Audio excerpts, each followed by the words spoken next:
तो hello everyone, कैसे आप सभी लोग गाइस। तो मैं आपका भाई स्वागत करता हूँ आप सभी लोगों का आपके अपने चैनल दिल्ली यूनिवर्सिटी अपडेट्स में।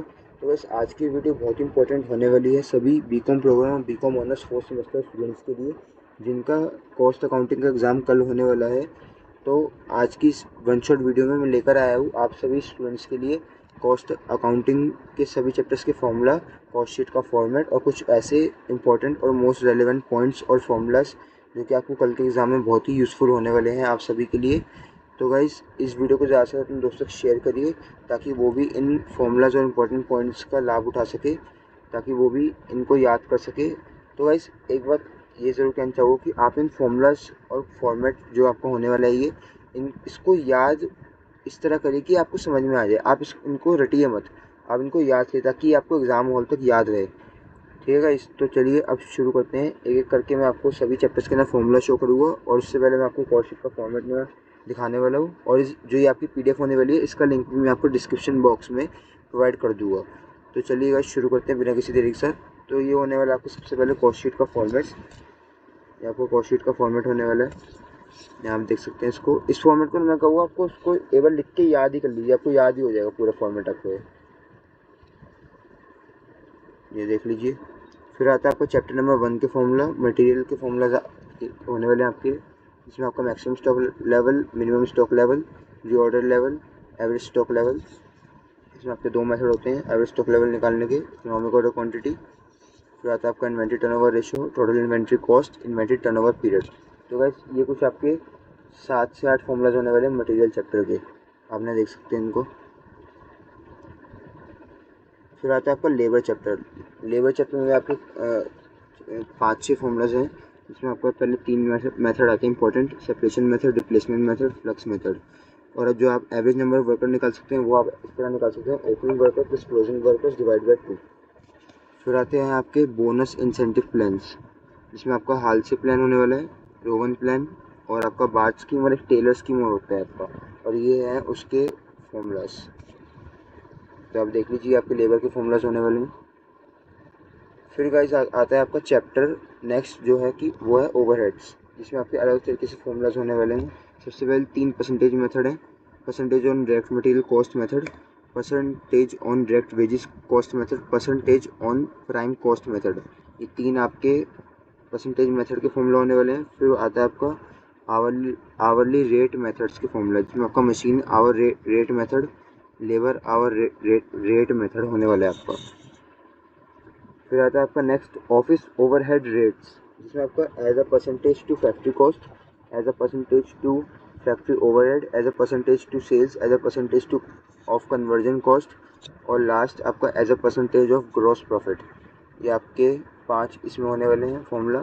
फिर आता है आपका selling and distribution rate overhead, इसमें आपका 3 होते हैं आपके formula: as a rate per article, as a percentage of work cost, as a percentage of selling price.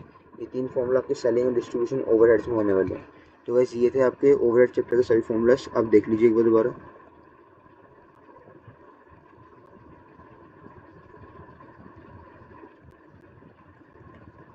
तो वैसे उसके बाद आता है आपका नेक्स्ट चैप्टर जो कि है most important chapter, contract costing. इसमें आपके कुछ स्लैब रेट्स, मतलब आप इंपॉर्टेंट पॉइंट्स बोल सकते हैं, स्लैब रेट बोल लीजिए, जो कि आपके क्वेश्चंस करने में बहुत इंपॉर्टेंट, मतलब एक रोल प्ले करेंगे। तो जो profit to be taken in profit and loss account in case of incomplete record, अगर प्रॉफिट आप किस तरह निकाल पाएंगे in case of incomplete records. तो ये जो आपका पहला सबसे पहला जो आता है आपका स्लैब रेट आता है, जो आपका वो है first point: when the work certified is less than 25% of the contract price, so no profit should be disclosed. अगर आपका जो वर्क सर्टिफाइड है वो कम है 25% से कॉन्ट्रैक्ट प्राइस के, तो आपको कोई प्रॉफिट नहीं डिस्क्लोज करना है इस केस में। फिर सेकंड केस आता है आपका when the work certified is 25% और more then but less than 50%, मतलब 25% से ज़्यादा और 50% से कम। तो जो इस केस में आपका जो प्रॉफिट डिस्क्लोज होगा वो होगा 1/3, जो आपका प्रॉफिट है वो डिस्क्लोज होगा इस केस में। इसका फॉर्मूला होगा प्रॉफिट टिल डेट इंटू में cash received upon work certified multiply 1/3। तो ये आपका सेकंड पॉइंट हो गया। थर्ड पॉइंट आता है आपका if the value of the work is certified is 50% और more than the contract price, then 2/3 of the profit should be disclosed as reduce by percentage of cash received from the contract should be taken to profit and loss account. मतलब कि अगर आपका जो work certified है वो 50% और उससे ज़्यादा है कॉन्ट्रैक्ट प्राइस के, तो 2/3 ऑफ द प्रॉफिट जो है वो डिस्क्लोज होगा। और उसका जो फॉर्मूला होने वाला है वो आपका profit till date multiply 2/3 upon multiply में cash received upon work certified. ये आपका इस थर्ड पॉइंट का फॉर्मूला होने वाला है। फोर्थ पॉइंट आता है आपका, if the contract is near by completion then 100% profit should be disclose as reduce by cash percentage. अगर आपका कॉन्ट्रैक्ट कंप्लीशन की तरफ है तो 100% जो प्रॉफिट है वो डिस्क्लोज हो जाएगा कैश परसेंटेज के हिसाब से। तो और जिसका फॉर्मूला होने वाला है वो है estimated total profit multiply work certified upon में contract price multiply cash received upon में वर्क सर्टिफाइड। ठीक है गाइस। और फिर जो लास्ट पॉइंट आता है आपका वो है इन केस ऑफ लॉस। अगर आपका लॉस आ जाता है एंडिंग में तो आपको जो एंटायर लॉस है वो ट्रांसफर हो जाएगा directly profit and loss account में। तो आपको वहाँ कोई प्रॉफिट वगैरह शेयर नहीं करना, तो डायरेक्टली आपका जो लॉस है प्रॉफिट एंड लॉस अकाउंट में ट्रांसफर हो जाएगा। तो वैसे ये थे आपके कुछ कॉन्ट्रैक्ट अकाउंट के इंपॉर्टेंट पॉइंट्स और फॉर्मूलाज जो कि आपको बहुत यूज़फुल आने वाले हैं इस चैप्टर में। तो आप दोबारा देख लीजिए इन पॉइंट्स को। ठीक है गाइस। तो अब आता है आपका नेक्स्ट चैप्टर जो होने वाला है वो है प्रोसेस कॉस्टिंग। इसमें आपके कुछ 4 से 5 फॉर्मूला है, जैसे कि आपका abnormal loss, abnormal gain, value of abnormal loss, value of abnormal gain, cost per unit. तो आपके ये 5 फॉर्मूलाज होने वाले हैं प्रोसेस कॉस्टिंग में। बाकी आप जैसे जैसे क्वेश्चन करते जाएंगे तो आपको वैसे वैसे फॉर्मूला याद हो जाएंगे, और कुछ जो और कोई नया फॉर्मूला आएगा वो भी आप इनके थ्रू याद कर पाएंगे। तो गाइस अब आते हैं कुछ इंपॉर्टेंट फॉर्मूलाज, जैसे कि आपकी एक्टिविटी बेस्ड कॉस्टिंग हो गया, इसमें आपका machine hour rate, cost per purchase order, cost per order. तो जो आपका मशीन आवर रेट है उसका फॉर्मूला होगा आपका मशीन एक्टिविटी एक्सपेंसेस अपॉन में total machine hours.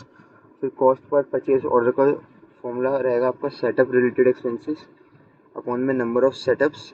Cost per order का फॉर्मूला आपका expenses related to order upon में नंबर ऑफ ऑर्डर्स। फिर तो वैसे ये थे आपके 3 फॉर्मूला जो कि होने वाले आपके एक्टिविटी बेस्ड कॉस्टिंग में। तो वैसे अगर किसी बच्चे को डेप्रिसिएशन का फॉर्मूला नहीं पता तो वो भी मैं आपको यहाँ बता देता हूँ। डेप्रिसिएशन निकालने का जो आपका फॉर्मूला होता है वो है आपका original cost minus scrap value upon में एस्टिमेटेड लाइफ ऑफ एसेट।